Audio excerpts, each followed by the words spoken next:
Let's read the last name. Trevor. Sharp? Sorry.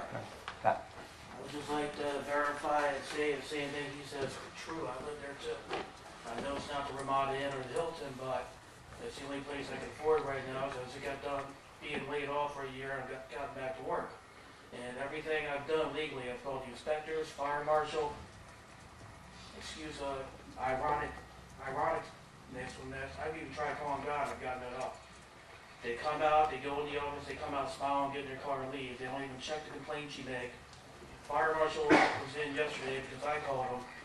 And I just want to know what we got to do to get this straightened out and resolved, because I was pretty much told if I complain about AC or heat anymore, I don't have the receipts on me, but I take it out of my place to show the heater and stuff I had to buy because I had no heater all winter. We had the blizzards, it took me 2.5 hours to shovel my way out of my room. Where that's his responsibility, am I right or wrong? Because I pay rent there, I've never been late on rent.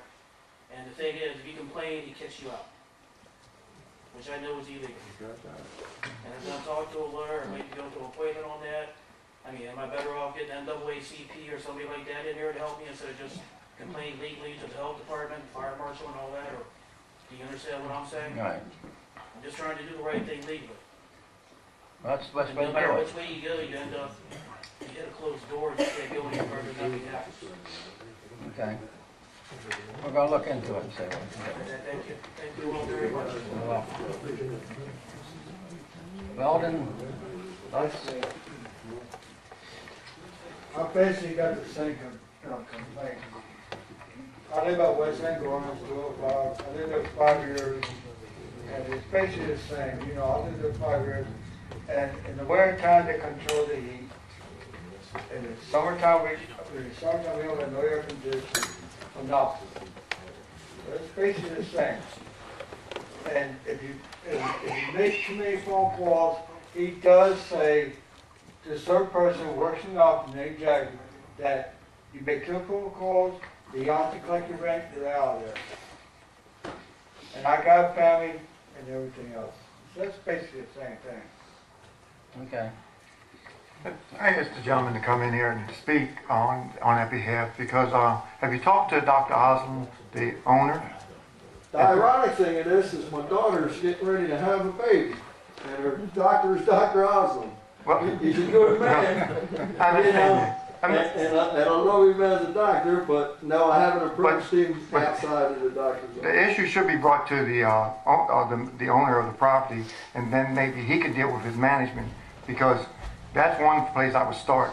But I mean, like I said, I still would like to follow up and make sure that the renters are getting treated fairly through the, I mean, I'm not a housing authority person, but I do know that there's somebody that has control over the housing authority. I ain't asking for a lot, you know. Okay, I'm just letting you know that that's one thing I would do. I would talk to him and just let him know you 3 came here with concerns to the town. Sit down with the owner and tell him. The police knows about it. And, yeah, I understand, but they can only respond to issues that have been brought to their attention. But right now, that seems like that's the first place I would start. The only reason there ain't 25 people here is because everybody I went to today is afraid to leave their home because they have kids. Right And now, every one of them told me they'd be here if they didn't feel like they was going to do right now, if he knows we're down here, All right. he'll throw us out. Can I interrupt you for 1 second, please?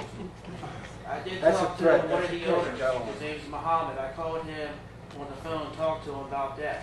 He told me whatever management says goes. Well, We're gonna check it out, gentlemen, and we'll see what. We're gonna move tomorrow. Mike Dixon? Good evening, Mayor and Commissioners.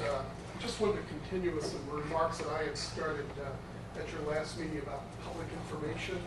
Maryland has some basic guidelines about public information. There are really basic guidelines for local governments, municipalities, and counties. And I would encourage you just as strongly as possible, put as much sunshine in the past that you can, recognizing that there are many legitimate reasons to go behind closed doors to conduct business, but whenever you can, you're doing yourself a very big favor as an elected official.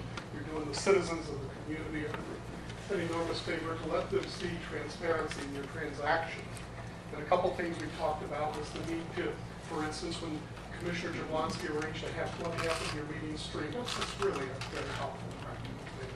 complimented for that, but when you don't stream the other half of them, the most important part of your workshops where you really make the decision, and as you should hammer out the issues and the details and go back and forth, it just makes it more difficult for you, as thick cases show. It would be better that people saw one coming up. When you don't allow citizens to comment until after you've taken actions, as demonstrated by some things here, that harms the decision-making process. I would encourage you, other municipalities, open up their workshops for comments, and they let citizens talk. I would encourage you to let the citizens have the input, because it'll help you make better decisions. You can always disregard their opinions and thoughts, but if you don't have the data, that the advice and suggestions they're willing to input, it affects the decision-making process. So I'd encourage you all to do all of those and publish your workshop agendas, and particularly the stream them, since you're doing all the latest things like Twitter. And they really are